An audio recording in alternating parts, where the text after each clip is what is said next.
So we're here today with my friend and artist Dan. What up? We spend a lot of time down here in the basement in the studio, working obviously on our craftsmanship, on our art pieces, but also rambling about CCP and fashion in general. And we thought, why not put out a video where we ramble, where we philosophize on fashion. And CCP in general. And CCP, obviously, yes. So we have quite a lot of topics regarding CCP, a lot of things that are dear to our hearts. We thought, why not put out a video, talk about this, and let you be a part of this. And obviously, kind of makes sense to have a discussion at all. So if you want to join in the comments, feel free to do so. So what's the first topic that we noted down is gatekeeping. Yeah. And that's obviously a big topic when it comes to CCP, right? So you have two parties, I would say. So you have the old CCP hands who used to buy CCP for many years. And don't post about it? Exactly, yes. So the old CCP heads, which, yeah, I think of myself as an old CCP head, but yeah, who knows who is here to judge. But so I think the two schools of thought are here. So you have the gatekeepers who are like all those new people, the new kids coming in buying CCP, especially when it comes to Instagram, hashtag CCP, blah blah. And the old people think that the new kids coming in, rich parents, blah blah, they only jump on the hype train, which is called CCP at the moment, who used to buy Gucci, Vuitton, all that shit like last year, and now they're jumping on CCP, and next year they're on to like probably the same brands that they were before. And I don't know, like I think we're both in between both, right? So we don't like gatekeeping, but we're still kind of gatekeepers, to be honest. But then we don't like the newcomers, but then we're probably in the whole CCP game. We are newcomers. Especially when you look at like people used to buy CCP 20 years ago, and we both probably didn't. So we're in between. We hate both. We understand both. We side with both. So I think that's an interesting topic to start with. Yeah, absolutely. I always think, and I think we talk about it more often than not, about the podcast from Style Zeitgeist with Carlos Steele, who was like basically one of the first people, if not the first, to actually buy CCP and stock it. And I always think about what he said when he talked about like all the new kids coming into it and obviously gravitating towards like, I don't know, the boots, the leather jackets and the vest bags primarily. And I always think what he said was really interesting. He said that those kids who buy those things and who got into CCP like that and with those things, it's always better than those people not buying CCP, right? Like it's always like a dichotomy between you want everybody to appreciate the work in its totality, but then I mean we inevitably got into CCP also by, I don't know, the boots or whatever the fuck we got in. So I don't know, again, like David said, I think gatekeeping is shit either way, whatever brands you're doing it with. I think like if you're gatekeeping with Supreme or with Carol, it's like basically the same thing. But I think what we really wanted to put forward is the fact that we connected with Carol's work from the philosophical standpoint of it, and we feel that this philosophical standpoint is kind of gotten lost in all this also Instagram driven conversation about all those same pieces, right? Yeah. So I don't even know. I don't think I don't think I have a definitive opinion on if something should stay niche and should have its own bubble, or if everybody should be buying from Samsa or Darklands or whatever. So I don't know. What's your thoughts on it? I mean, we talk about it more often than not, so we're probably repeating ourselves. Yeah, we're definitely repeating ourselves. So my point of view is, I obviously come from a leather background, so I don't look at like the pieces, what are the it pieces or whatever you want to call them, but I appreciate the leather pieces more than the other pieces because that's where my expertise comes from. Yeah. The leather craftsmen out there look at CCP pieces that are made out of leather and they appreciate the craftsman. Yeah. Then you go to a tailor with, let's say, a suit or a blazer, and they appreciate.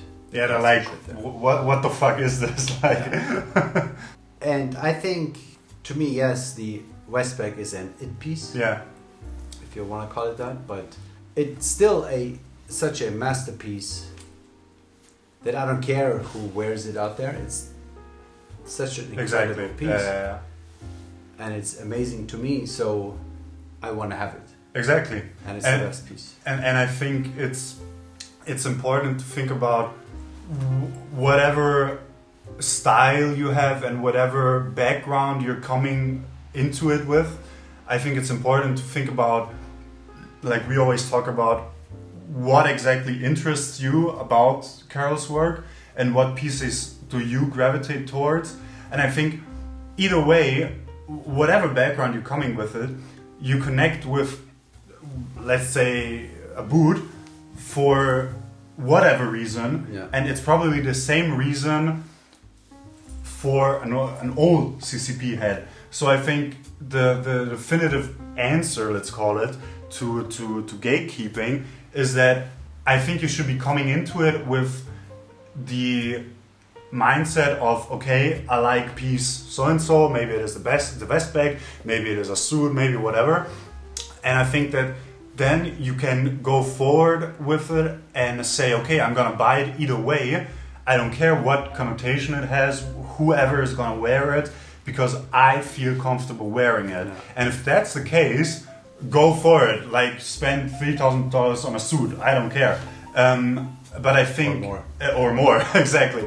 But I think if the point is, oh, everybody's wearing it and I feel smart wearing it and it's more of a grown-up style for me, I think that maybe my suggestion would be to find those pieces that you really connect with, and then, like for me and probably for you, go from Carol to other avant-garde brands like Deep Tea, like Jeffrey or whatever, that suit the same need, but that maybe feel more authentic to your mindset and to whatever you want to portray. Because neither me nor you or whoever else wants to look like, I don't know, a model from a catalog.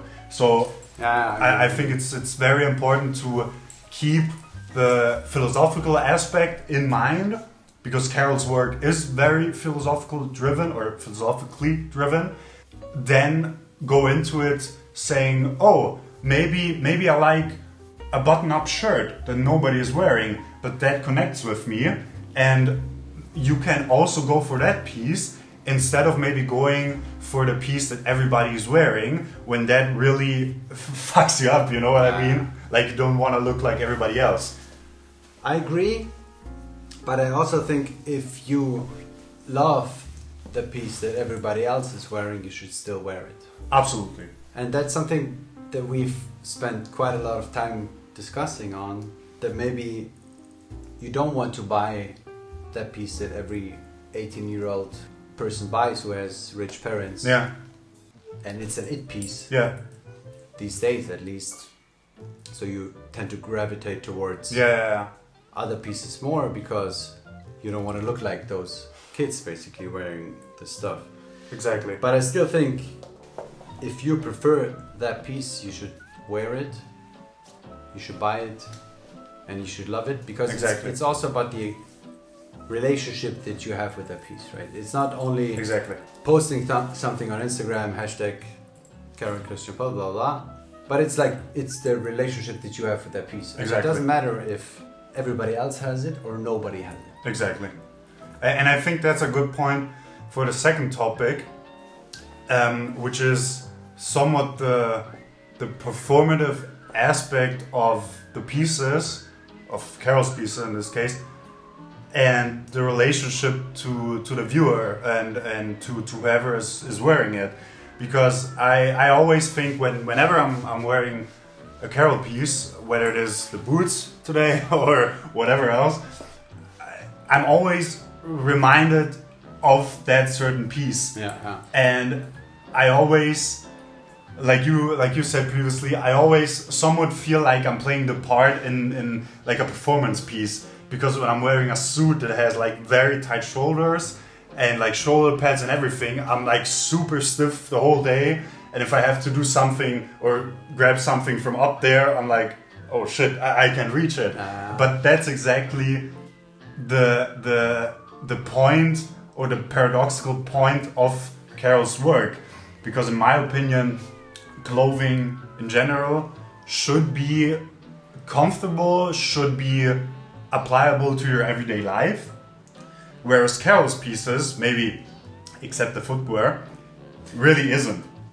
I think the performative aspect of all those pieces and whenever you're wearing them is quite an interesting one, because for me at least, and maybe probably for you and for the viewers, Carol is like one of the few brands, if not the only brand, where I personally feel a strong connection to the works because of this philosophical and somewhat performative aspect of the pieces, and that they really almost negate the integration into the everyday life.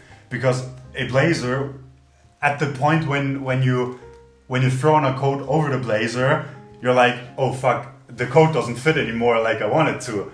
So it's really like a very, again, paradoxically driven idea that I think attracts us to, and maybe you too, to the works of Carol, right? Yeah, I fully agree. And I think the example that you mentioned, the blazer, is a piece. Usually when you look at clothing, right, the piece of clothing has to adapt to the body. Yeah. And has to enhance your performance in life. Yeah. Right? When it rains, you want something that covers your body, exactly, yeah, etc. And you ideally want something that enhances the way you move. But I think with Carol's pieces, it's the other way around, that you have to adapt to the piece that you're wearing. So absolutely, you never forget that you're wearing a Carol piece. It got like the fingerless gloves. I mean, exactly. it's such a bullshit product in itself, and I mean we both have them. And we both love them for the fact that it really cancels out every other movement and option you would do with your hands normally. Exactly, and I think that product is the epitome of that concept. So I first bought my first pair of fingerless gloves like 5 years ago or 4 years ago. And back then I didn't get it. Yeah. I bought them and I was like, they're pretty much useless. Yeah. Right? You lose in every aspect. You still have cold hands.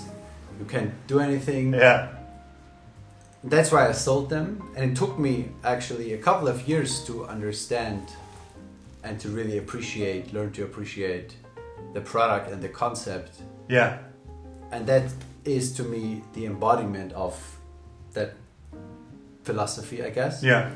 So every time I'm wearing them, I'm reminded, or I feel like I'm part of a art performance from Carol. So absolutely, it's sort of an extended performance. Absolutely. From his work, and that's kind of a weird thought. Like you have this like old guy in his Milan studio crafting his stuff, and then you're walking around in whatever city you live in, and every time you use a smartphone, or every time you have cold hands, or every time you're reminded of that certain piece.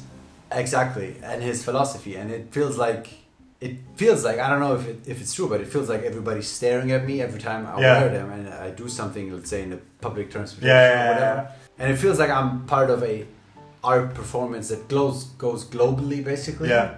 But it's still very local. Yeah. Like you're the only one who's performing the act and who really gets the act, and nobody knows there's an art performance going on. Exactly. So it's super weird. Exactly.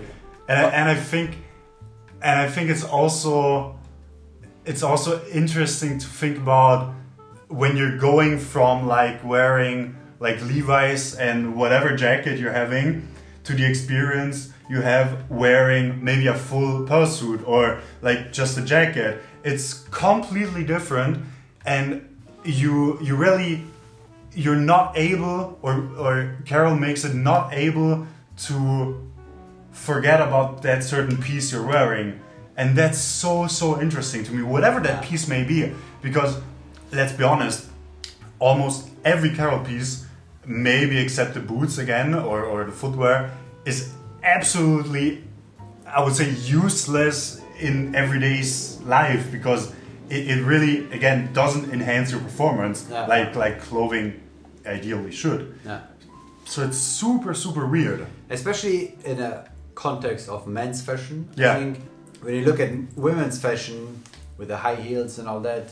Exactly. I think high heels is a good example because they don't enhance anybody's life. Yeah. Right? They just makes a woman look better, Yeah. I think, or more female, or whatever you want to call it. Yeah. I think women tend to gravitate towards those kind of pieces more, but men usually want something comfortable, especially when it comes to shoes. They want shoes that they can walk all day in. Exactly. That's pretty much all they care about. Yeah. But then when you have a boot that really teaches you a new way of walking, Yeah. that becomes a different story, and especially for men, it's a bigger stretch, I would say. Yeah, exactly. So, yeah, every time I wear Carol boots or whatever Carol shoes, today I'm wearing tornadoes, folded derbies, and it feels kind of slippery and kind of weird, especially when you're used to sneakers, which probably most men are used to wearing. And that's probably the easiest example, but especially when you look at suits or something that keeps your upper body restricted in a way. Restricted, that's the word I was looking for. Restricted, and you can only do certain moves. At first glance, it might appear that it's not useful, and and it is not useful. Yeah. Let's put that out there. Yeah. But I think another really good point that also comes back to the Style Zeitgeist podcast with Carlos Steele is it's sort of a uniform, and it puts your body into a uniform and forces you to do certain movements, but then also restricts you on other movements. Yeah. And obviously a main inspiration for Carol's work is all the army related, military related stuff. That's how I look at it. When I see a suit, I see somebody who's wearing a military uniform. Yeah. Or almost like a straitjacket, like. Yeah, exactly. And I think I don't know if we can talk about it, but the last piece you bought, the dead end shirt, is like the fingerless gloves to me, the epitome of essentially useless clothing, because it's a shirt that you can really you can't open it. You have to put it on as if it was a jumper, but it really symbolizes to me the fact that you have to adapt to the piece and put it on like a pullover and put it on like piece by piece and maybe close it down a bit instead of the piece like opening up for you. And I'm interested in moment when you first put on a Carol piece, whatever that be, maybe Zamza, maybe Darklands, whatever, and you really feel this almost this need to escape that clothing article, but you're almost forced to come back to the clothing article, whatever that be, maybe a leather jacket that's super stiff, but you're forced to come back to it because it's the best jacket made. It's made with great materials, great techniques, and it really symbolizes that moment in time where you and the clothing meet and almost try to fight each other, you know what I mean? Yeah, absolutely. Like it's an interesting dynamic. exactly. And that's also the reason why I always come back to CCP. Yeah. Right? I used to have a lot of CCP that I sold them because I didn't understand, I would say now. Yeah. And now I'm rebuying most stuff that I had before. And especially for that reason, right? In the morning, I come to my closet and I pick something up and I know it feels like a dialogue. Exactly. And I know it's going to be an interesting day Exactly. wearing something. Exactly. that is Exactly. that Exactly. Yeah. And it's the same reason why, again, coming back to gatekeeping and all that shit, it's the same reason why we both and a lot of people probably like us still, whatever the connotation may be, come back to picking up their phone, going on Grail and shirts and searching CCP, you know? It's the same dynamic because you almost want to get away from it, but you can't because the emotional connection you have to those pieces is so strong that it doesn't matter who is wearing it, like you said, and that you want to be a part of this performative aspect. Yeah. So it's so nonsensical to like buy a jacket or a leather jacket for like 5,000 euros and to feel like you really can't pick up your phone even because it's like out of reach. But exactly that makes it interesting, I feel like. And I think especially when you mentioned the word nonsensical, yeah, that is art. Exactly. Right? There is no function in art. There's no purpose in itself, like everyday purpose, let's call it. Yeah, exactly. So why do you buy art? It's usually an emotional connection Exactly. that you have. And that's exactly that you have with Carol pieces. Exactly. That's why I think fashion in general is not art. Yeah. And that's another topic that we dwelled on for hours probably. And we both agree that a small portion of fashion is art. Exactly. And I think we also agree that in Carol's case, this is an artist making fashion. Exactly. Exactly. It's one of the few examples, I would say maybe like McQueen, maybe like Margiela in some ways, who chose clothing as a representation of their practice. Because in my opinion, I mean, we see it today, Margiela today is an artist or a visual artist making sculpture, which to me invokes the same, or in me invokes the same sensibility and the same emotions as the pieces from 1990 or whatever. Yeah. And in my opinion, Carol falls into that category of saying, man, he could have just as well been an artist. I mean, we see it with the super big pony sculpture that he exhibited like many years ago. The huge glove. Exactly. Or like this belt which in actuality is a carpet, you know, which exactly doesn't serve a purpose, but it's more the point of triggering a certain emotion that you connect with. And I mean, to the point art versus fashion, Carol's work is, in contrast to like, let's say a Francis Bacon piece, it's much more affordable, but you're probably getting as close to a reaction as to a Francis Bacon piece or a George Condo piece with like a Carol jacket, because you're actually experiencing it, and most likely or preferably you're wearing it every day, you're wearing it every 2 days or whatever.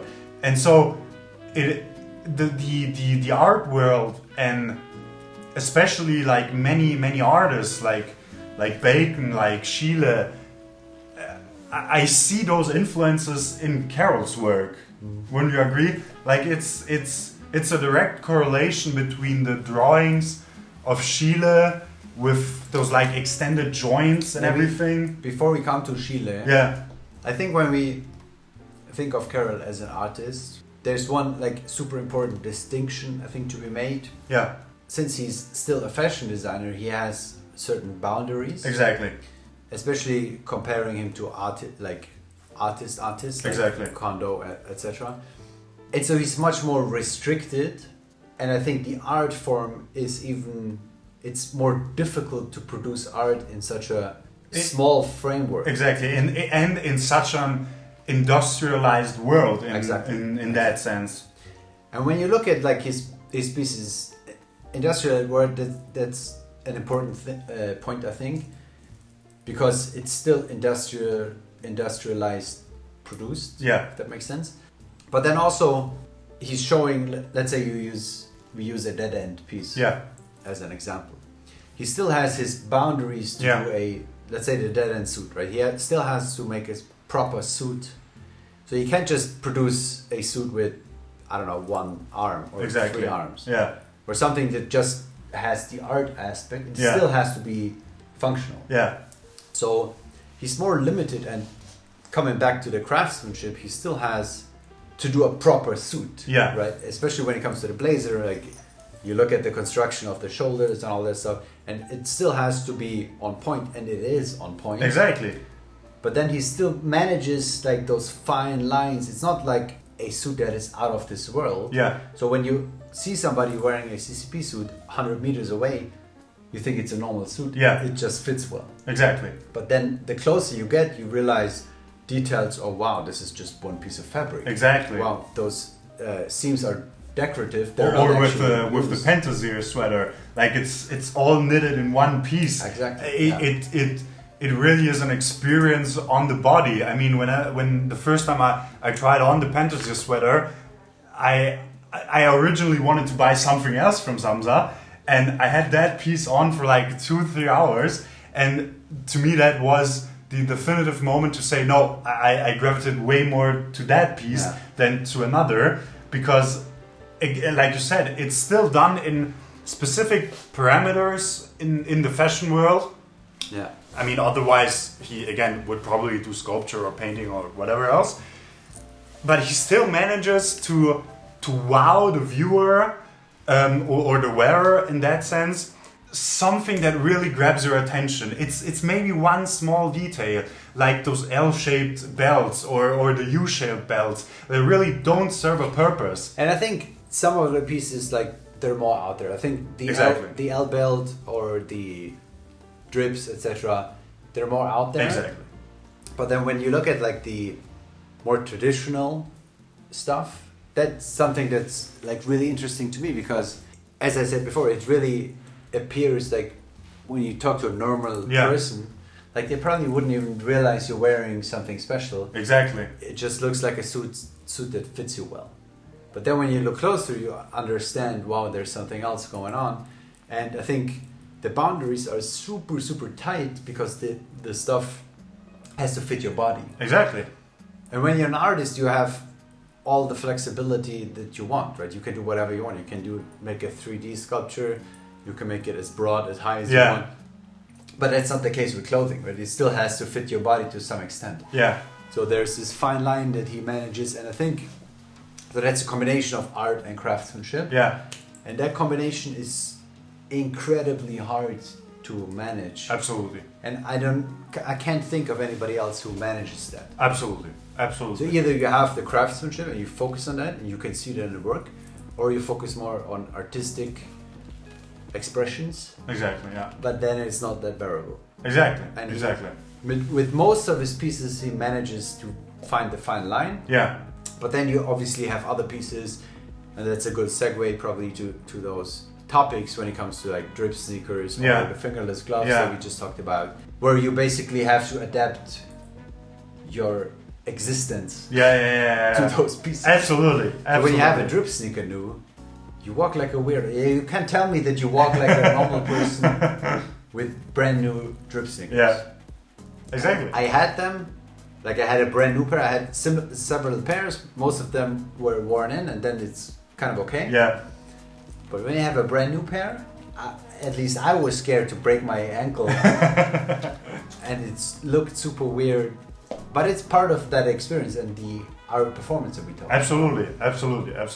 But it's all still in a sort of border, I think, like that enhances or that is part of the human experience. Exactly. Wearing stuff. Absolutely. So one thing that I wanted to mention as well, and that's a topic that we discussed a lot on as well, is the craftsmanship. What sets Carol apart from other designers as well is, yes, you have the vision, yes, you have the performance aspect and all that artistic stuff. But from a craftsmanship perspective, right, you have this one label that produces pieces in several areas, right? So you have, let's say, leather craftsmanship with like the West bags, the bags, all that stuff. And this is sort of my expertise, I would say. Then you have the tailoring, which is a huge part. Then you have the shoemaking aspect. And those, usually you have one brand that makes shoes. You have one brand that makes suits. Yeah. You have a brand like Skenosh that makes bags only. Yeah. And each of those brands has their expertise in one place. Yeah. And then you have CCP, which dabbles in all of those aspects. And it doesn't matter who you talk to. It doesn't matter if it's the number one shoemaker in the world, number one suit maker, or number one leather craftsman. Yeah. All of those people will 100% respect Carol's Absolutely. work. And that's it. It's just mind blowing to me. Absolutely. I mean, you have more of those like bigger brands that produce pieces in all those different categories, right? But then it's like, the shoes, the sole of the shoe is glued, and they're not high end pieces. Absolutely. When you come to a shoemaker, and I know a couple of shoemakers like really close, I show them a Carol shoe, and they've been making shoes for like 20, 30 years, and they see a Carol shoe and they're like, I've never seen that level of craftsmanship. Yeah. Then you go to a tailor and he freaks out, and he's been making suits for 50 years and he freaks out about the craftsmanship. And I think especially when we segue from that art aspect, right? He manages that artistic side of those garments, but doesn't compromise on the craftsmanship aspect. And Absolutely. I think that's insane to me. And I think too that, I mean, we're both not shoemakers, unfortunately. And I think that the aspect of know-how and of craftsmanship is something that we both and a lot of people probably admire so much, but almost can't understand. You know, I think that with a lot of Carol pieces, it's obviously a question of, okay, do you like that piece aesthetically speaking or not? But then we are also drawn to the fact, like with many other brands, but probably Carol specifically, that we almost can't comprehend how the fuck a suit can be made with like disjointed armholes, or like a pony leather trouser, let's call it, that is cut and sewn in one piece. I mean, we can't begin to grasp the craftsmanship and the hours and the expertise that it takes to complete such a garment. Because then again, or actually in that sense, we are almost, I would say, turned off by other brands that compromise in that sector, like all those high street fashion brands that may have good or I mean subjectively good quality product, but then the sole is glued on and will rip apart in 1 year. And so we tend to not even consider, like let's say a Bottega Veneta Chelsea boot or whatever, because we know we may even like it aesthetically speaking, but I think, talking for us both and maybe for you guys too, we tend to gravitate towards the pieces that we know will last a long time, we know are made well with quality material and by human hands. Yeah. And I think the last aspect, the human hands aspect, or the human aspect in Carol's work is very palpable in every piece.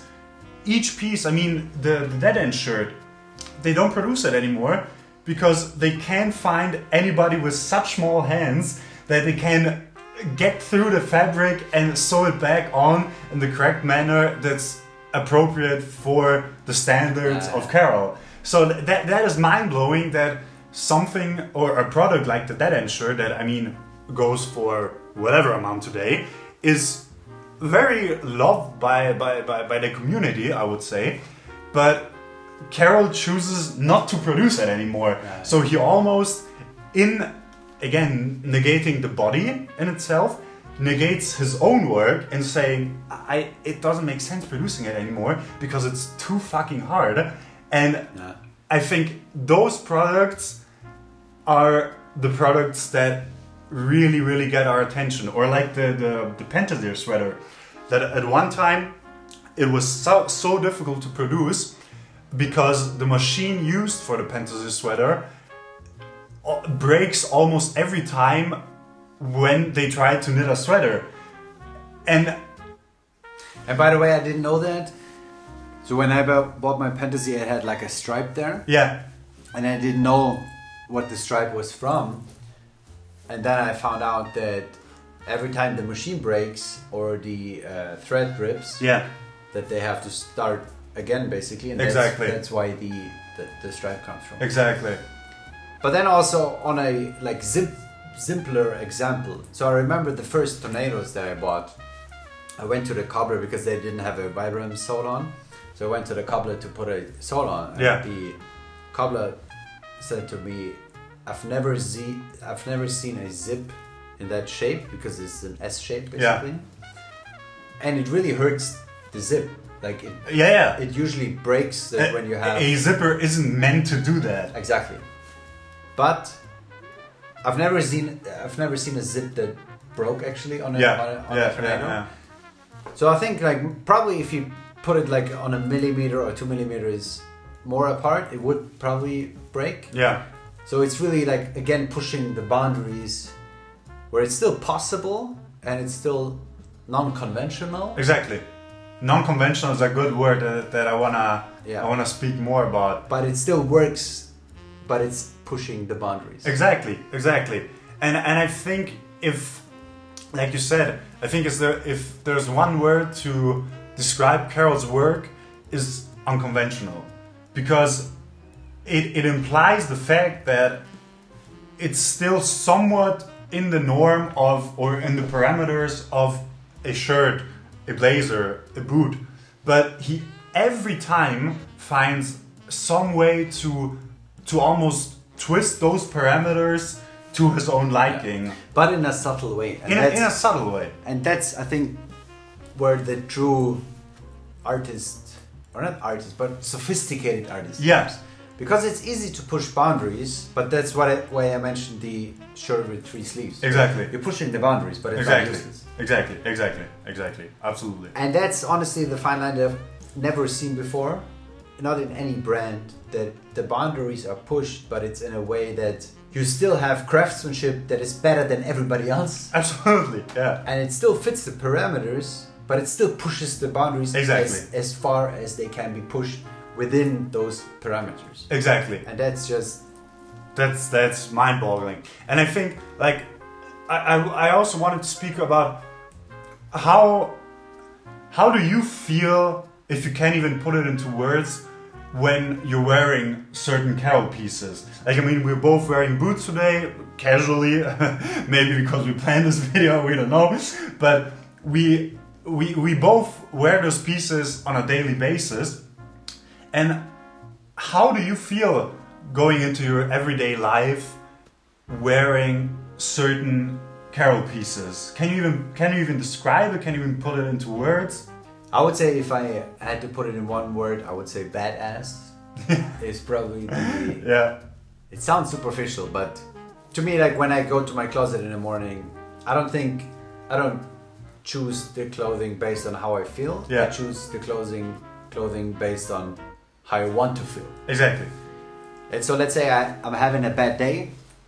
I have to go to the office, and I know today I have to be like strong. Exactly. I know, okay, put on tornadoes and you're gonna kick ass. Yeah, exactly. And that's sort of like when you talk about emotional connection to pieces, that's sort of reverse engineering that concept, and so saying how do I want to feel, Yeah. and what do I have to wear in order to feel that way. Exactly. And honestly, that's always I think it's always this, you always feel strong. There's certain like different aspects of strong. Yeah. But I think carol pieces, you always feel strong when you're wearing carol pieces. For sure. Different ways of feeling Yeah. strong, but and that goes back probably to the uniform or the army military aspect. Yeah.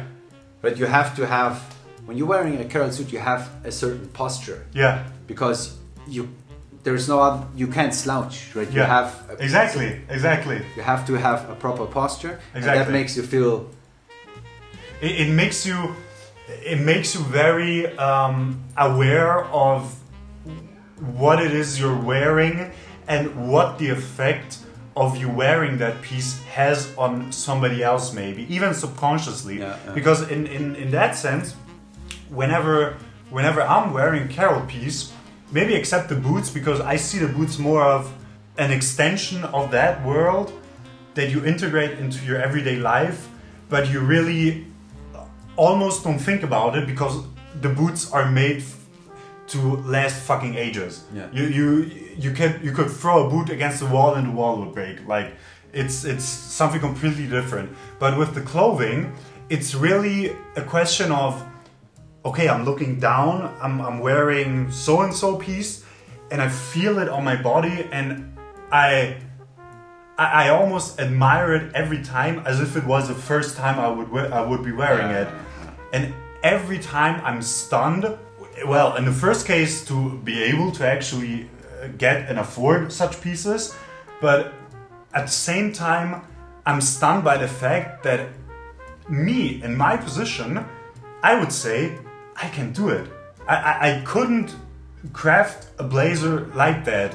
Obviously, I didn't study fashion design, and both didn't. That's another topic. But I'm really stunned at the fact that I'm sitting there looking at a sweater and saying, in a million years, firstly, I couldn't do it. Secondly, I wouldn't even have the idea to do it, you know? And that's the fact. I think what a lot of people forget about was that Carol really, I wouldn't say invented a lot of techniques, but really brought them to the forefront of fashion for other designers, which is known, to grab and to reinterpret. So I think in some way we have to give him credit, or the studio, we have to give them credit for allowing such good pieces to reflect also on other brands. And obviously we're the lucky ones who say, okay, I know that reference comes from Carol so-and-so, you know what I mean? So yeah, I think one of the techniques that Carol not invented but brought from like other aspects is seam taping and suits. Yeah. And I think that's like, now we like see it on a daily basis, so it's kind of normal. But when you think about like seam taping, that is like usually comes from performance garments. Yeah, exactly. Or tents. And you have like those waterproof jackets, outerwear jackets, right? There are seam tape, obviously. Yeah. Usually Gore-Tex fabrics. And then he brought this technique to a suit where it doesn't make sense because the fabric is not waterproof, but you still have that seam taping. And then he does seam taping in a grotesque color like yellow, for example, or orange, which even like enhances, like you can't look away, right? When you see it, it pops into your face and you cannot see it. So I think that's one of the examples where he used techniques that come from other aspects of not fashion but really more functional wear. Yeah. And he brought into the extreme opposite. Like he could do it in his outerwear pieces. Yeah. And then everybody would be like, yeah, okay, makes sense sort of. Yeah. But in a suit, or as you know, I bought the long johns. Exactly. Yeah. And you have seam taping on the long johns. Yeah. On the inside, which I absolutely love because nobody sees it. Yeah. You, as a wearer, you still know that it's there. Yeah. But it's not like too in your face so that everybody sees you have seam tape trousers. Exactly. So I think that's a very cool aspect. And I think also, I tried to look it up right now, but I couldn't find it. Another example is the new, let's call them objects because there are multiple ones, from the, let's say, bipolar selection, which are made mostly from leather, which is then mixed with the same chemical compound that is found in paper, which I really can't remember the name right now. If somebody knows it, leave it in the comments, but it's some chemical that then makes the leather firstly white, and also... And you mean the paper dot? Exactly. Makes the leather white, and also speaking about the tactile aspect of the clothing, I once tried on this parka, which was leather on the outside, and then on the inside seam taped, and with this, again, Carol calls it bipolar. I tried on the same one. Exactly. And it's so fascinating to see such a new technique in today's age, where everybody's saying everything has already been done, and everything exists twice. But Carol, to me, and like many others, like Jeffrey, for example, is like one of those examples where I always say new materials and new techniques is the only way to invent something new in fashion, except from a let's call it form aspect, from a pattern aspect. And Carol really pushes that since the beginning. And I find it very fascinating that even today, like almost 25 years in the making, he's still finding new ways of communicating those same parameters that he did when he first, poured like animal blood on women's skirts or whatever, which is like... Absolutely, especially when you think about the different genres of fashion, right? So when you think about more the technical wear kind of thing, so the tech wear sphere, that aspect of fashion, or this genre of fashion, basically lives from inventing new fabrics. Exactly. So that's when you talk about acronym or all those brands, like their innovations are usually fabrics. Exactly. I mean, acronym is probably the wrong example because they also have good patterns. Yeah. But usually there is a new fabric that they use, right? Yeah. And that is usually not the case with those classic avant-garde brands. Exactly. Because there are cotton, then they have the linen, and then they have the leather. Exactly. Cordovan, usually all that, like typical materials. Exactly. But then this innovation from Carol's side not only comes from pattern making, seam taping, but also the materials. Exactly. And as you said, I agree. In today's age, you really feel like you've seen everything, and there's not much. And everything that is invented is a technical or machine-produced, not machine-produced, technical fabric. You know? But if you have something that's bonded with leather, that's something like we haven't seen before. Exactly. And I think, especially when we look at leather, and that's like from my perspective, right? I think Skinosh wouldn't exist if it weren't for Carol. Yeah. And that's a topic we had also, and I think that's super interesting. Like, so when he started, he had his leather pieces, and usually when you talk to a tannery and you say you want structured leather, or you want something like culata, for example, they would tell you no, because that's waste product. Exactly. That's something nobody wants, because when you talk about... They discard it automatically. Exactly. When you talk about Bottega Veneta, all those brands that buy high volume, they want the clean, chic, shiny Exactly. stuff. And all the stuff that's like scarred, that goes into the trash bin. So the tanneries, they're built to focus on the shiny good stuff Yeah, and discard the rest. exactly. And then Carol came in 20 something years ago and said, I want exactly that trash product.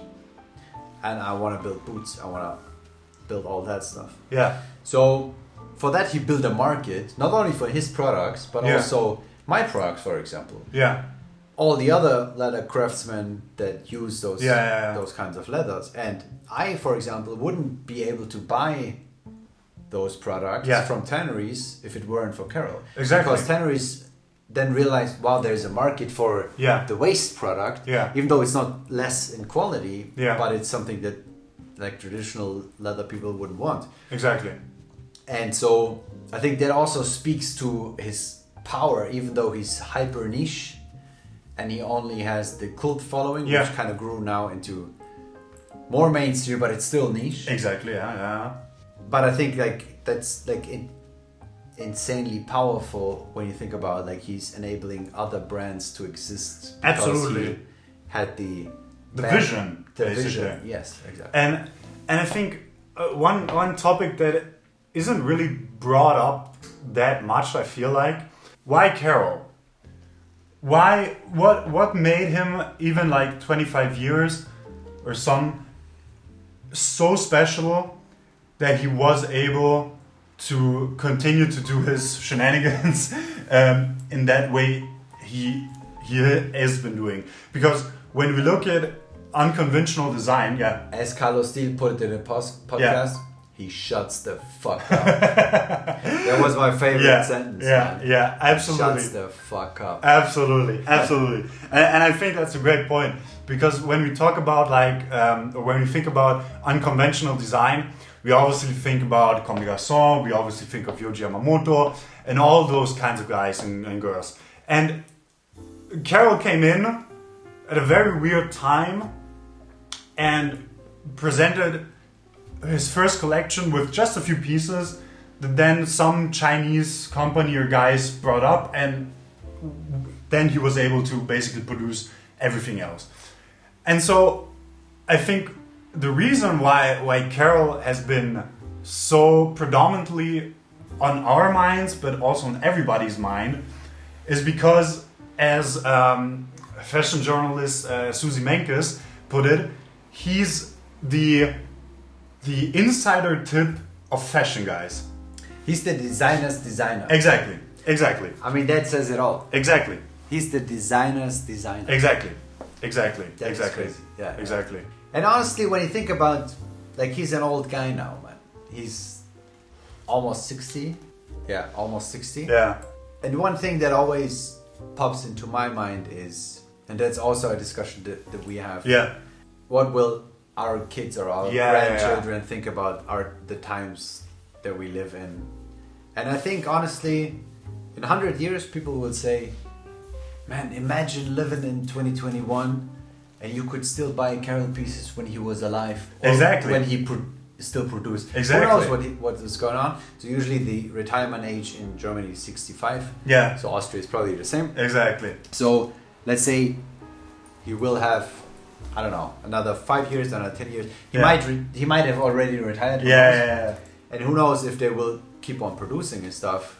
And or not. to give it a little bit more context, because we always almost like reminisce about like all those artists, primarily artists, I would say, that today are so relevant, like Franz Bacon, like Giacometti, like whoever else, who really transcended their time and were able to grasp something that is still relevant today. And I think, talking about fashion, it's very difficult to pinpoint, I would say, a handful of designers who are able to transcend time in that sense and who will be relevant even 10, 20, 30, 50 years in time.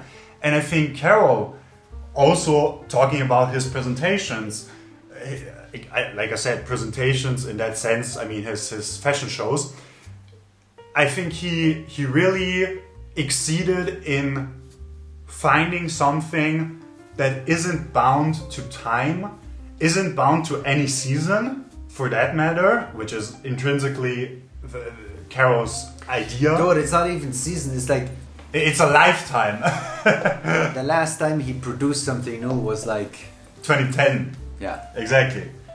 And just think about fashion, like how short term everything is. Yeah. So you go from like season to season, which is like new clothes twice a year, sometimes 4 times a year. Yeah.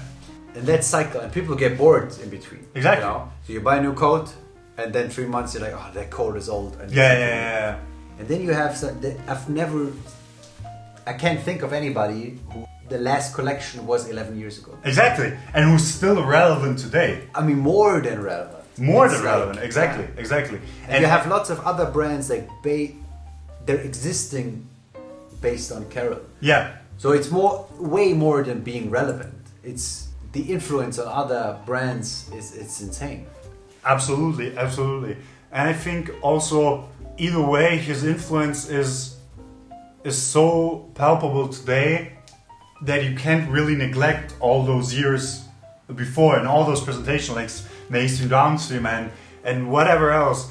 And he really managed to hone in on his designs that made him special, because like I said, and like I always say, I would say that if you're looking for a boot, even if you're not in like the Carol universe, let's call it, I would always suggest you Carol boots, because they're the best boots made, they have the best shape, and they hold up. They probably outlive you. Yeah. And even that concept of something that will last probably more than your lifetime is insane to me. Yeah. It's difficult to put it into words. Especially in an age where fast fashion dictates everything. Exactly. And you buy a t-shirt and it's not meant to be alive in 6 months. Exactly. Which is, I mean, we almost have to say it, absolutely stupid that it is so. But Carol managed to find that sweet spot between timeless designs, and I really hate the word timeless because you can apply it to everything. Yeah. But Carol really managed to hone in on the aspect of timeless designs, well-made designs, and designs that will have you almost in awe in 5 to 50 years. Okay, before we praise Carol too much. Yeah. Maybe let's talk about the time before mainstream, downstream. Yeah.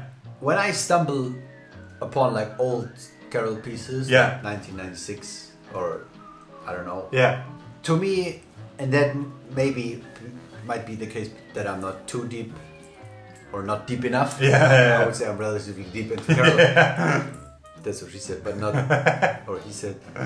But I don't know, when I look at those old pieces, to me, it kind of feels like he was still trying to find his way. Yeah.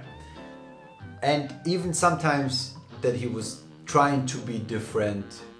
For the sake of being different. And it had too much. Yeah. And then at some point he found the way, like the fine line between being conventional but being drastically unconventional at the same time. Absolutely. And I think when we... But then also the old pieces are sometimes too boring. Yeah. Or sometimes too much. Too much, exactly. And now it feels like almost all pieces are exactly on the line. Yeah. But then also, and then that's a good segue into the next section, I would say. Then you have those modern pieces that are way out there. And I think we both love them, appreciate them, but they're too out there for us.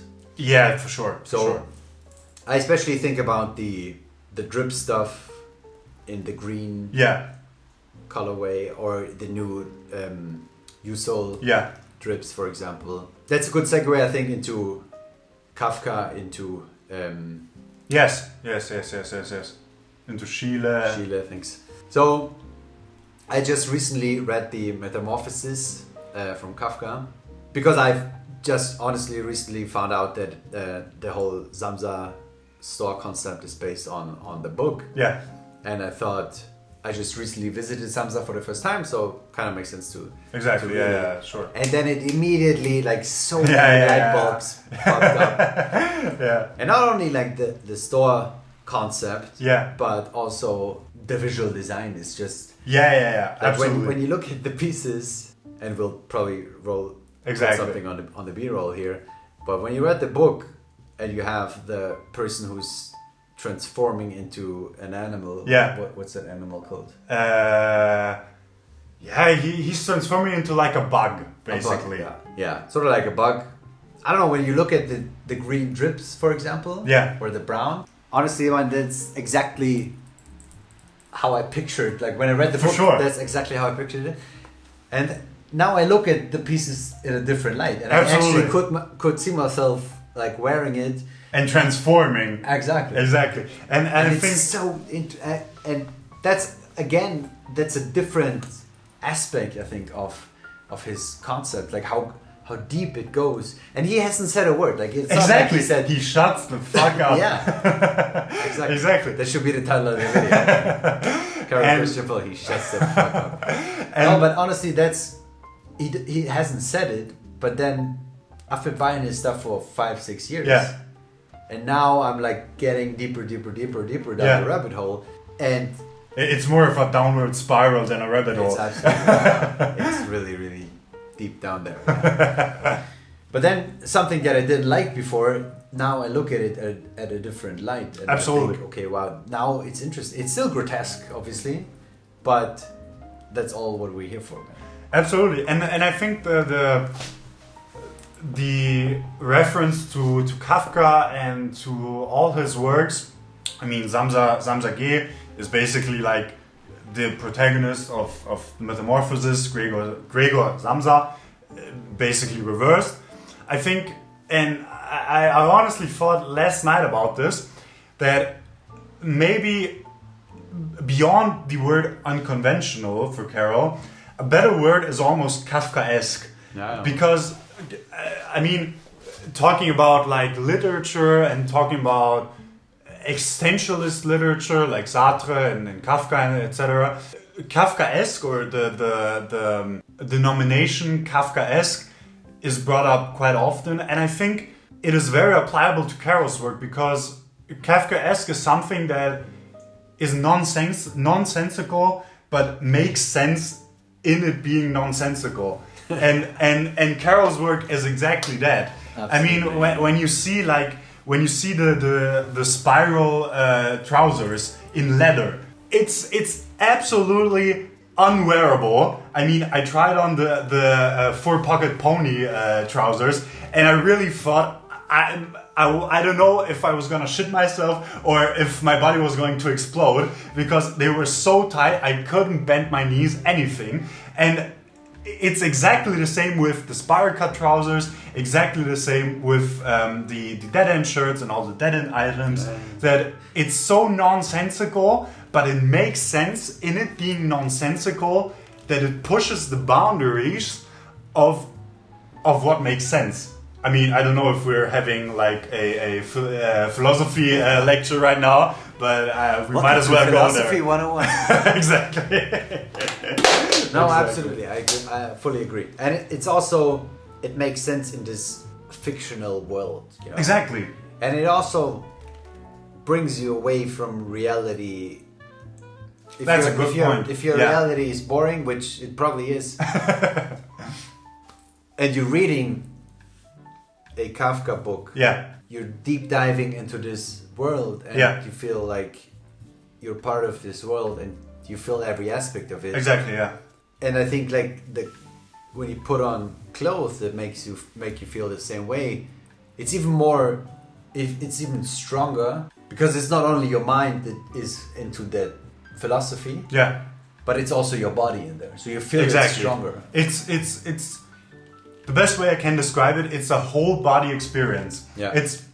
It's your mind and your body connected at the same time for one brief moment, and that moment repeats every time you're asked or you want to do a certain task. Yeah. And that to me really reflects, again, like we said, Kafka and all those philosophers.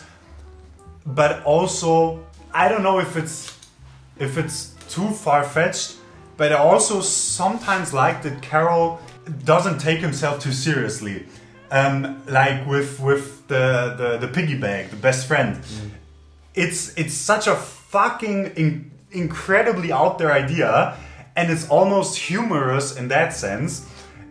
And again, it's self-referential because of leather, because of all those same materials, but it's really in your face. Yeah. And I also like that between all those aspects, like tailoring, like leather jackets, like traditional footwear, he's able to create certain pieces that are witty and that are humorous, but also extremely grotesque and extremely in your face, like the piggy bag, or like all those pieces that are dripped in blood and like tanned in blood. It's really incredible how in these, like, I don't know, whatever, 30 minutes, it's really incredible how many aspects of Carol's work we are able to discuss without naming somebody else who has done it either as good as him previously or even after.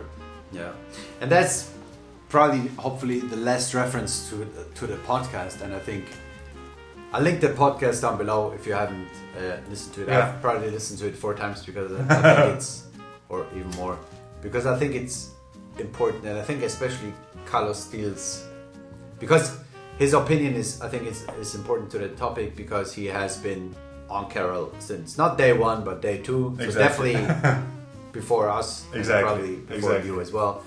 And he said, like, the first time he saw the spiral zip pants, I don't know, 20 years ago, he said he has never seen pants like that, and he dares everybody to do them now. And that's like 20 years later.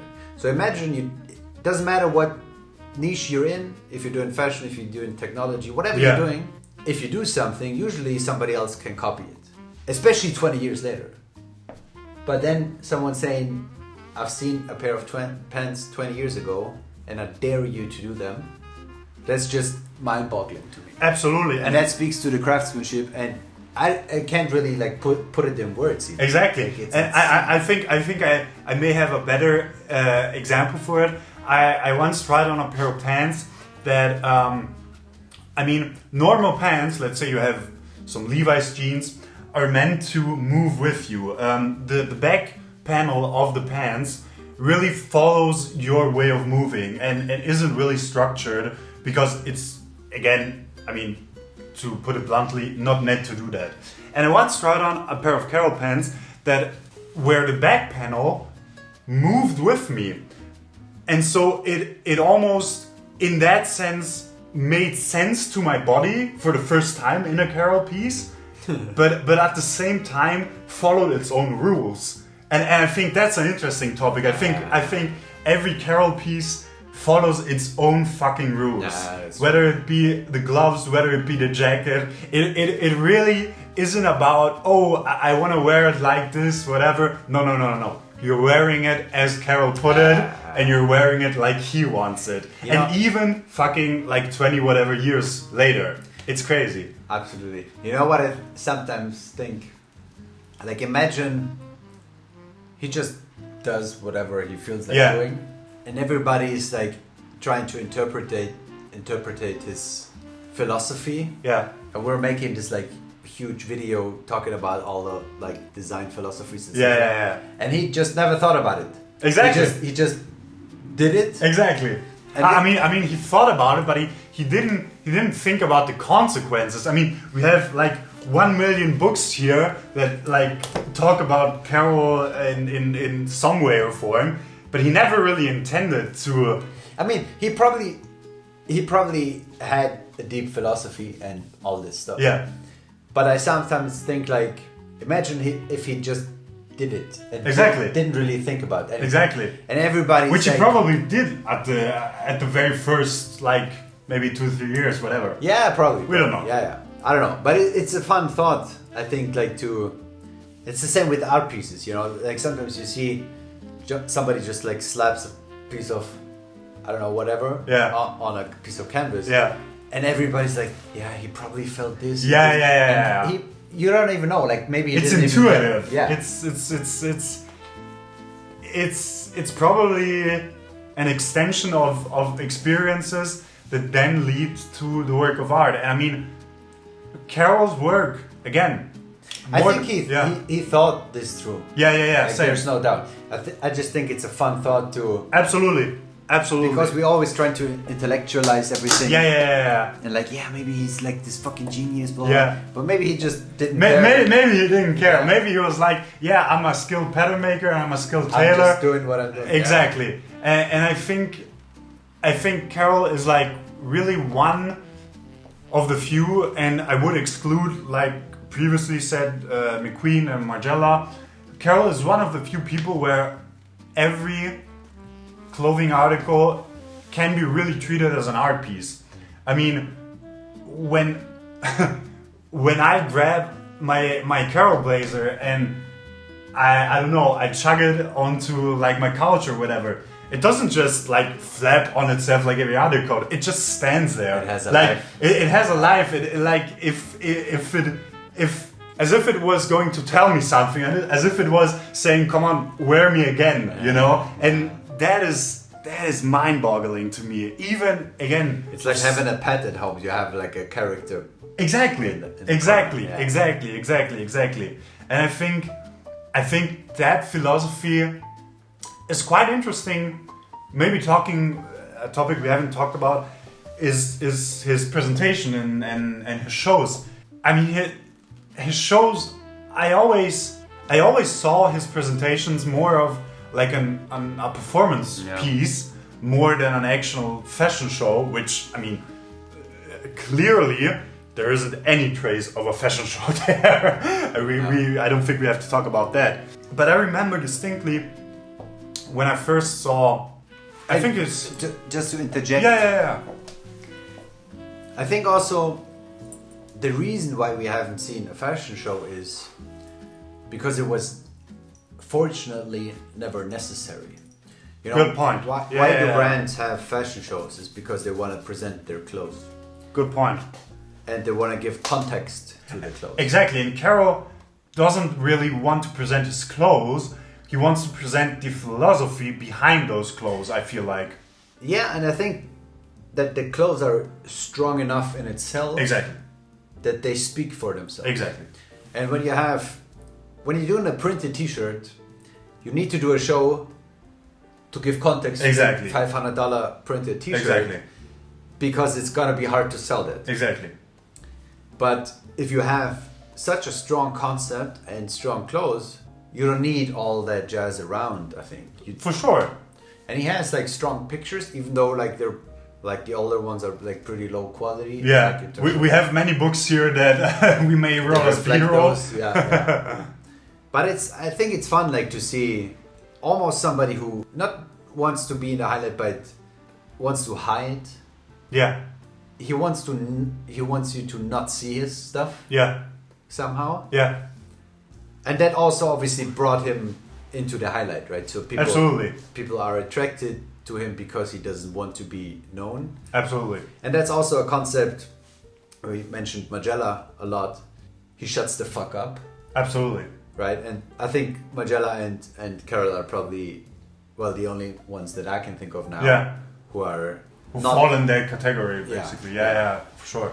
And also, I think that wouldn't work today. I think he also like hit the nail on the head. In terms of timing. Yeah. And especially when you think about today's age with like social media. Yeah. And, like when you're a new brand, like you have to do social media. Like there's no way around it. That's another topic that we talked about a lot. Exactly. Nobody wants to be that present, or most people don't. Yeah. Or actually, most creative people. But we don't want to be. Exactly. But there's no other challenge. Exactly. No other Exactly. And I think like one of the marketing channels that Carol used since day one was the stores, right? So he always said, and he had this rule for many years that he didn't want his products to be sold online. Yeah. Only via physical stores, and the reason was he wanted people to experience the products, Exactly. to touch the fabrics. Exactly. And I can definitely tell you that in that case, I fully agree. I think when I see a product picture of a Carol product that I'm not too interested in, Yeah. looks good, but yeah, okay, fair enough. But then when I Yeah. feel it, and Pantasy is the best example. Exactly. To me, a jumper that cost 1,000 euros just didn't make sense to me. Yeah.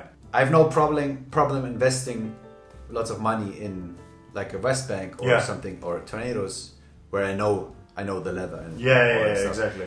But knitwear, I don't know, not too interested in. But then. And I mean, tell me another brand where you have that the product when you touch it is like 10 times better than on a picture. Usually it's the other way around, right? You see you have a picture and it's photoshopped and it looks amazing, and then you're in the store Exactly. Yeah. And I think Carol has like contaminated our minds basically to really have like almost a wrong idea of quality, because his quality is like so over the top, and other brands, of course, because of like, I mean, if you can call it capitalism, if you can call it industrialized society, whatever, don't want that level of craftsmanship, and we're almost conditioned to look at every other piece and compare it to Carol, because we know what real good quality clothing feels like, either tactile or, in the best case, on our body. And again, Pentasier is the best example. And I think also to add on that, all that is true, but then you have another aspect. Pentasier is a good example, as you mentioned, with the machines and all that. Exactly. And that's something that is not even like publicly known. Yeah. So that's like insider information, or whatever you want to call it. I can highly recommend this book, by the way. And I think, you have the chance to feel that garment, you check it out, you love it. Yeah. But then there's even more value behind it with the machine process, but you don't even know. Exactly.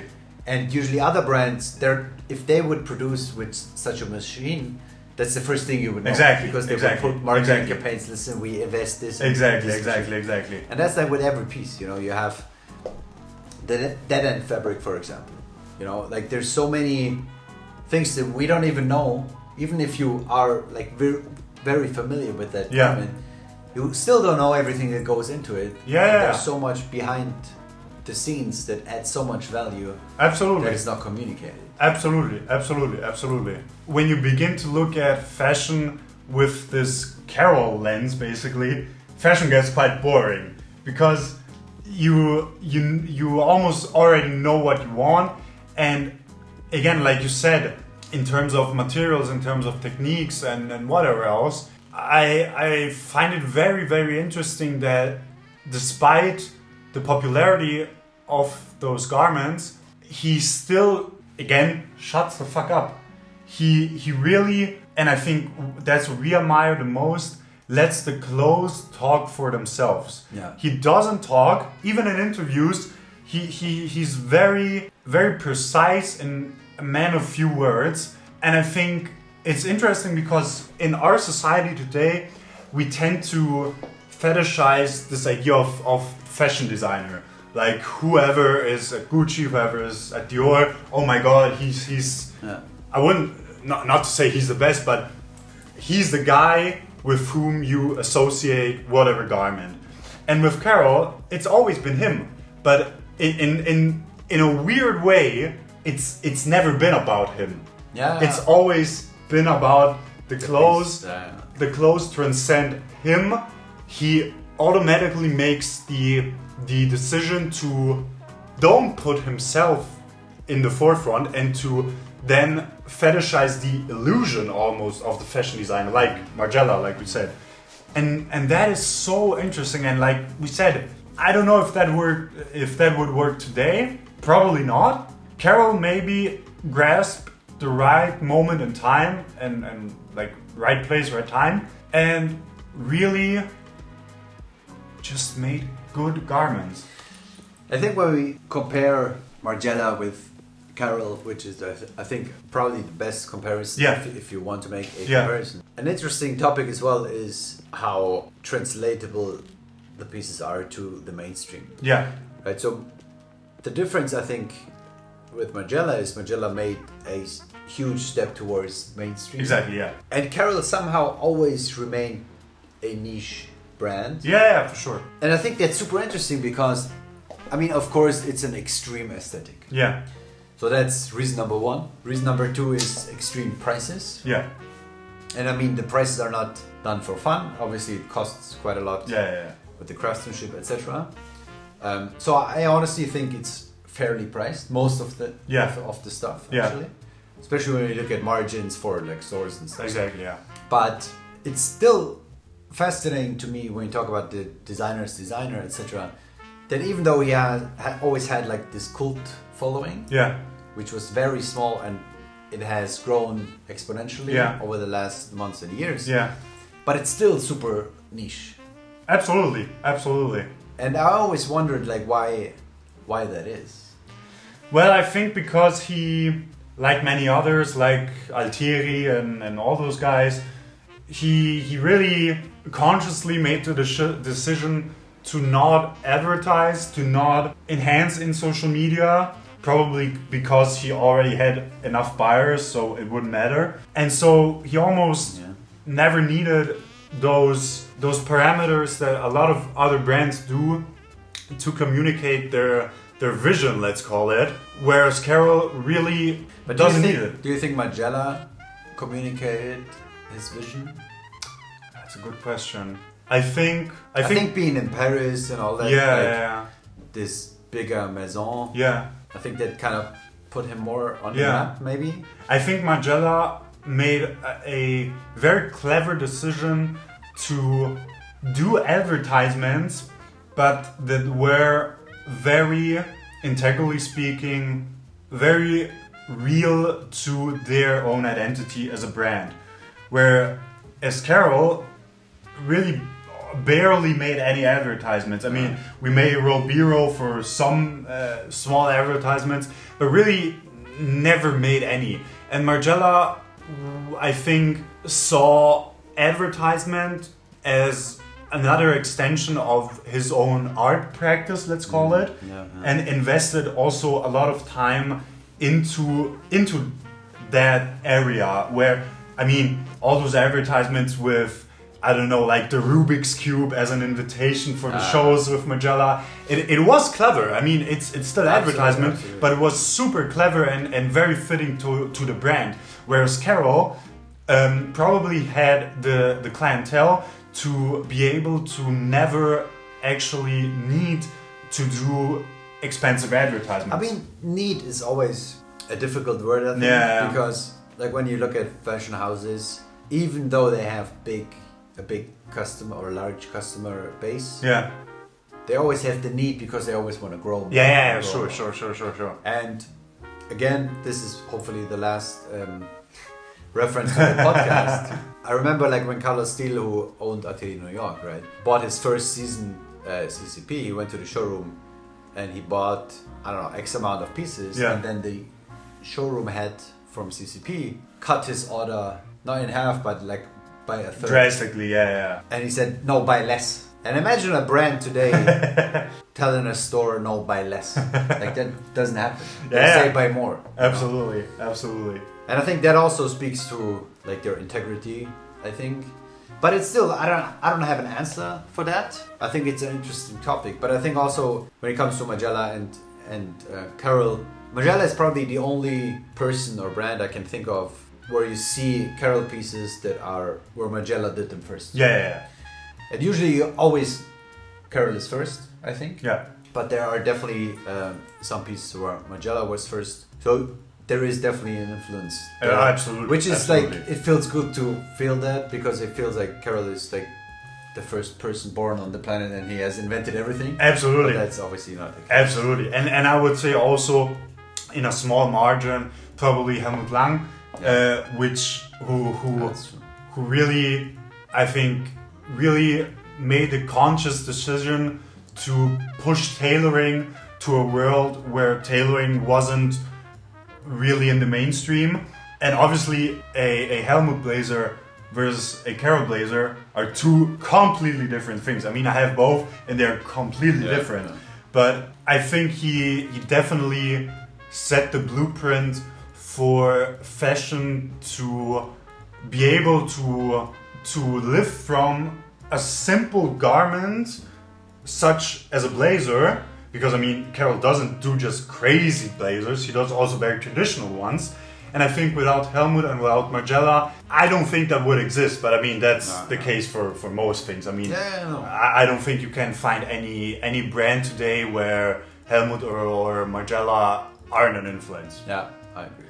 Exactly. And yeah, I mean, speaking of blazers, and a topic that we forgot to touch on was Chile, right? Yeah, exactly, sure. So I think when you look at Chile portraits, I mean, to me, that's we just looked at a Chile earlier, and it's like 1-to-1. Yeah. I mean, the translation it's not even a translation; it's basically the same silhouette. Absolutely. And obviously, both being from Austria, there has to be an influence there, and it's interesting to me, and we both love Chile, so I think it's also an extension when we talk about like extension of and performance art or whatever. I sometimes feel like a Chile character. Yeah, of course. Where like you have all those elongated joints and the steep shoulders. Exactly. But then also the high, what's this called? The high... underpit, let's call that. Yeah. Which is super high, and that's also the case with deep D stuff. Exactly, right? So it feels like the garment carries you. Yeah. Like on crutches, you know? Yeah. And I think also the topic of like arms that aren't supposed to bend that way, which is a lot of times referenced in Chile's work. Yeah. I think you can find it very, very much in Carol's work, whether it be the mainstream downstream where models are basically falling in water, which isn't supposed to happen in itself, or exactly, or like we previously said, almost encapsulating the body and not being able to make certain movements, which, I mean, if you're ever in Vienna, there are a lot of museums that carry Chile's work, obviously, and I find it interesting to look at those works in reference to Carol pieces. Maybe you even have a Carol piece on, and you could you could jump in. Exactly, you could jump in. You could grasp like the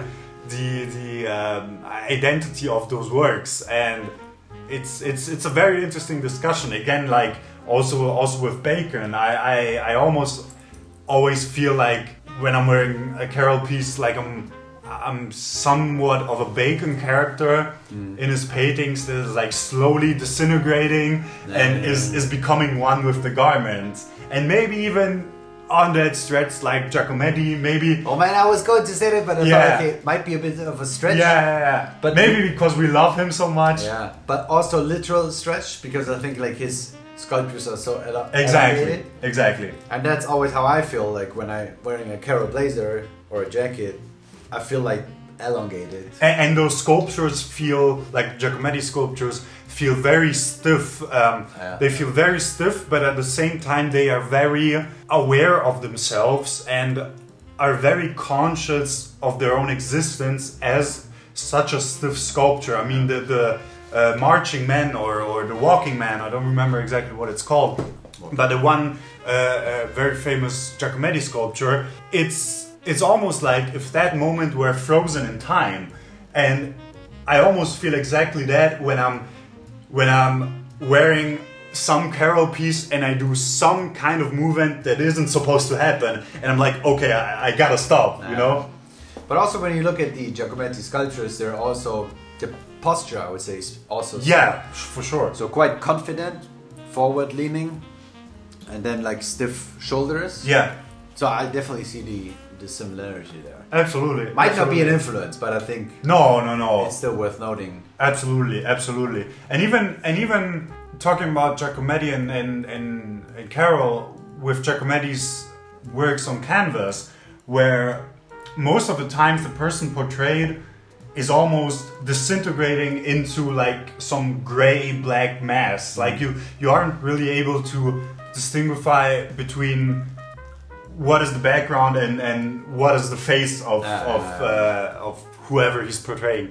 And in that sense, very philosophically speaking, again, philosophy 101,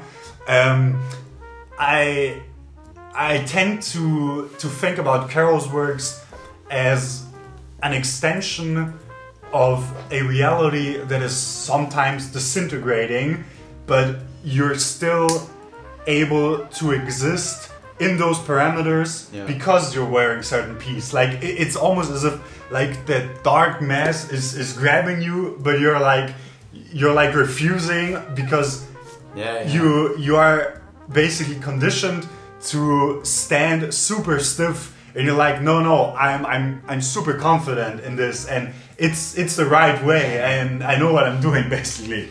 Yeah, it's like this border between reality and this fictional world, and this also exactly great point. The same with the Kafka stories, right? So when you're wearing what's this piece called again? The Kafka the Metamorphosis. Metamorphosis, yeah. I always forget the English word, but that's also the thing. I think when you wear the U-sole, let's say, with the green drip, you are in reality, but then you're constantly reminded of being pushed into this fictional world. Absolutely. And whatever the fictional world may be, whether it's a Kafka story, whether it's a Schiele painting or a Giacometti sculpture, I think there is always this art aspect to the pieces. Absolutely. And I think also that most brands today are trying to translate some sort of story that you then buy into. Because if you buy certain, I don't know, whatever, Gucci Dior pieces, you're obviously buying into the history and the vision of the brand. Yeah. And Carroll makes it so that you're conditioned to buy into his vision, but at the same time, you are almost asked to make those pieces your own, which I find very, very interesting. And I don't have this feeling with a lot of other brands where I almost feel like, okay, I'm buying into whatever strategy and whatever vision that I in itself don't really want to live or buy into. And with Carroll, it's a predestinate interplay between the wearer and the story that Carroll wants to tell, even when, again, I think for the 5th time, he shuts the fuck up. Exactly. And I think that's also a big difference, right? So other brands, it almost feels like they force a story onto you. Yeah. And even like in that little world, it's the best case is that they force the heritage on you. Exactly, yeah. Heritage, good word. But what usually happens, like brands like, as you mentioned, Gucci Dior, and also Vuitton, like they have a strong heritage, but that's not enough, right? They don't force you into 200 years of suitcase making. They force you into a new story every season. Exactly. They come up with some shitty scenario, build a fashion show around that, and build some products, and then they force you the products. Exactly. And I would say Carroll, and that probably goes for most avant-garde brands. They don't force. First of all, they don't force a new story every season. Yeah. But they usually force, or not force, they communicate their brand philosophy. Yeah.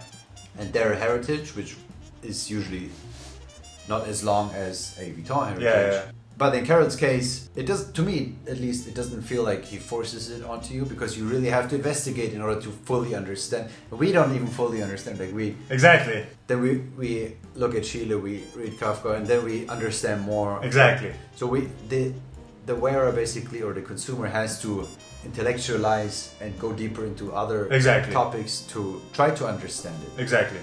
And it's more of a journey where, from a consumer perspective, it's a pull effect.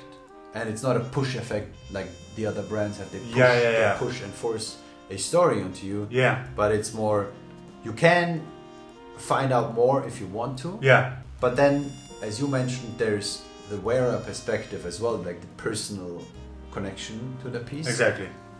And that's something that's missing in other brands as well.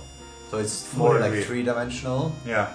Rather than actually 1-dimensional for other brands, where they just force something on you. Yeah. And then 3 months later they have a different story that they push. So that's a big difference in my opinion as well. Absolutely. Alright, so that has been our rambling session on Carroll. Hope you enjoyed it. Yeah. Let me know down in the comments, or let us know down in the comments. Would be really interesting to engage and elongate the discussion. Yeah. In the sense of, if that's even possible. If that's even possible, yeah. It has been quite long. If you're still with us, thanks very much. And yeah, I mean, it's a cool format. As I said in the beginning, we hang out, we drink, we smoke, we talk a lot. So kind of made sense for us to put this in video format. Exactly. We have more topics coming up. For so sure. If you're interested, let us know. Other topics, happily to discuss. So thanks again for watching. Hope you enjoyed the video. Thank you very much. Peace out.